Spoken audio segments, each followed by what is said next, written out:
Hey folks, welcome to the Master That Riff lesson. Today we're going to be looking at how to play the riff to Chinatown, which has got, of course, Mr. Snowy White on guitar when he's with Lizzie at that time. So I'm in standard tuning for this, and the first little riff sounds like this. Okay, so this has got a swung eighth kind of feel to it, and what I'm going to be playing here is that low E string twice. You know, I kind of do that with a down and an upstroke. I think from looking at footage of Snowy White playing it, he plays it all with downstrokes. But I'm doing it with a down and upstroke here. So you've got that swung feel to it, so it's not even eighths, one and, it's like that. Typical kind of Lizzie kind of swing thing. So I'm playing that E string twice, a little bit pan mute on it. Then I'm going to do a hammer on 0 to 2 in the A string. And then open D string. So you have. Yeah. Then I'm going to play the D string again. Do a hammer on 0 to 2, and I'm going to bar and get second fret of that D string there. So it's like open D string, hammer 0 to 2 in the A string, and then second fret of that D string there. I play that one upstroke. So the whole bar slowly sounds like this. Yeah,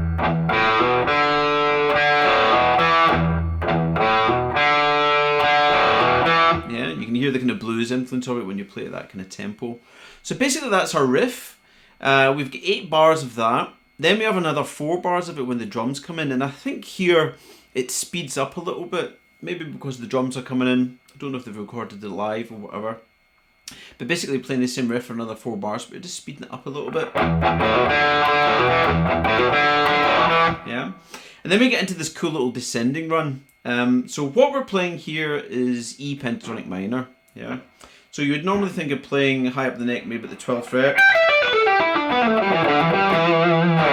But I think because of the nature of the triplets, and looking at some footage when Gordon was playing this kind of lick, I'm going to be playing it here at the kind of 12th and 9th and 10th frets. So what I'm playing is what I would think of like a G form, kind of E pentatonic minor shape. So what I'm going to be playing is little groups of 3 notes here, and I'm going to be doing a pull off 12 to 10, 12 in the B string as your first group of 3. Yeah. Then I'm going to sequence, 10th fret, that high E string, and then pull off 12 to 10 in the B string. So that's your kind of first 6 notes. And that feel is what you're doing for each pair of strings, yeah. Next kind of grouping of 3s, I'm going to do a pull off 12 to 10 in the B string, 12 in the G string, then I go 10 to the B string, 12, 9 on the G string. Now I use the 3rd and 1st finger for that as well. So far we have. Yeah. Then I'm going to do a pull off 12 to 9 in that G, 12 in the D string, then I go back to 9 in the G, 12 to 9 pull off in the D string. Yeah.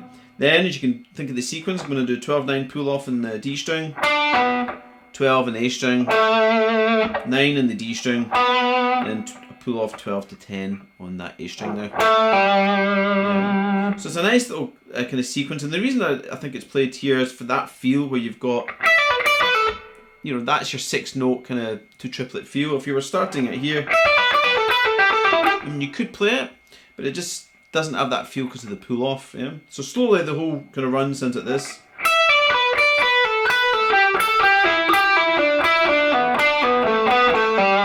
Yeah.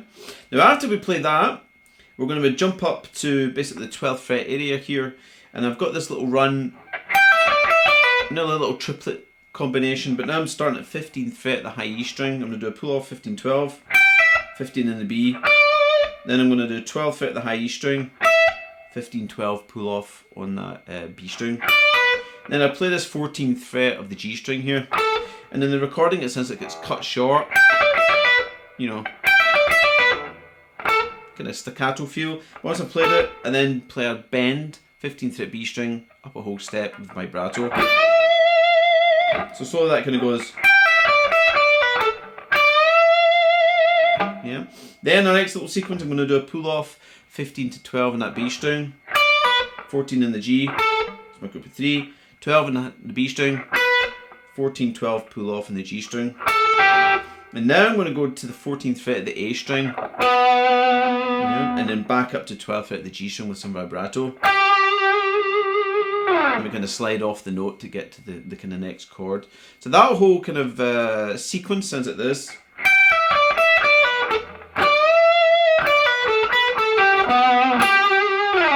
And then we play this E power chord. So I'm just playing open E, 2nd fret of that A string there. That sustains for 2 bars, but just before you get into the kind of next run, sounds like there's a pick scrape up or a hand scrape up. And we have this little quarter note triplet sequence that goes. Yeah. So what I'm playing here is I'm going to play 2nd fret of that D string there, then 0, 2, 3 in the E string, then 0, 2 in the A string. Yeah, so that's 6 notes there. And you can think of it as groups of 3 as well, because they're quarter note triplets. Then I'm going to play 0, 2, 3 in the A string, and then 2, 3 in the A string, and then open D string. And then you're back into the riff for the verse. Yeah, and that's it. Yeah. Now, obviously, there's a twin guitar part here. So this descending run we've got. I was watching some footage and Snowy White is kind of playing it down here. So you could play this run, start from an E here, so 5th fret to 3rd fret in the B string, and then 4th fret the G string. Then you do 3rd fret of the B string, and then 4, 2 in the G string. And then to get the open string feel, I would do 4, 2, 0 here on this G string. And then I've got this 2, 0 in the G string, to 2nd fret the D string, and then open G string, 2, 0 in the D string, and then 2, 0 in the D string, 2nd fret of that A string, open D, 2, 0 in the A string, and then your G, your last note, is that 3rd fret of the E string there. So you're just playing the same notes, it's just you're an octave down.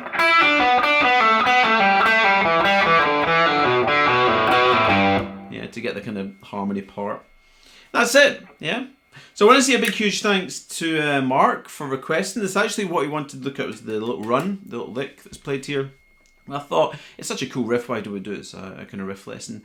So big thanks to Mark for suggesting that. And he did that over at the Discord server, and that's a new thing I've just launched recently for patrons over at the Patreon group. We've got a Discord server there where we could talk about gear, lesson requests, videos that I post up, general chat, whatever. Just basically come over. If you're interested in that, come over and hang, and you can chat with the rest of the guys.